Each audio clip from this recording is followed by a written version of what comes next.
Starting May 7th, 2025, U.S. citizens aged 18 years and older must comply with the federal government's Real ID Act to board a commercial aircraft for domestic travel. The law applies to all 50 U.S. states, the District of Columbia, and America's 5 territories. In this video, I'll cover how to comply with the enforcement of the Real ID Act and include how to save both time and money. If you find this information helpful, please give the video a like and subscribe for more travel tips. Thank you so much for doing that as it's really appreciated. Let's get started. First, to comply with the Real ID Act, you can update your regular driver's license to a Real ID by visiting the DMV or the equivalent government agency in your area.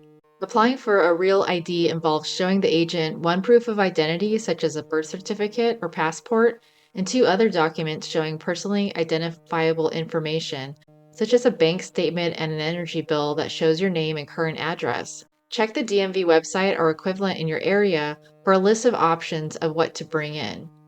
Keep in mind that updating your driver's license to a Real ID is always free if it coincides with your driver's license renewal.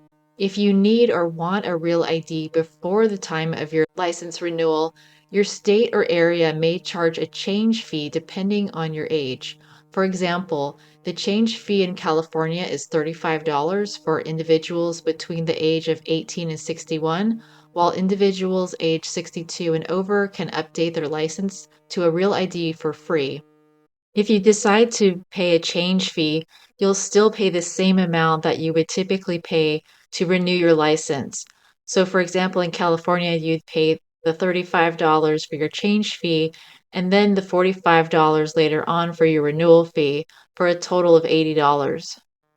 There are different rules and fees according to the area that you live in, so check the website for more information in your area or ask the agent. The Real ID takes about 2 to 3 weeks to arrive at your home, so it's important to plan ahead. Second, a U.S. passport is an acceptable alternative to the Real ID. Therefore, as long as you have a valid passport and you're willing to take it with you on all of your domestic flights, you'll never need a Real ID to board a U.S. domestic flight. If you have a valid US passport, it's a great way to save both time and possibly money to be able to board your next flight if you don't have a Real ID yet.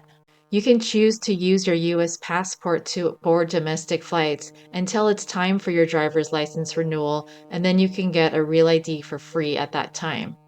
To sum everything up, starting May 7th, 2025, make sure you have a Real ID or a valid US passport with you in hand for your domestic flights. Check the TSA website for other forms of acceptable identification at the TSA checkpoint. If you found this video helpful, please share it with others who love to travel and subscribe for more travel videos.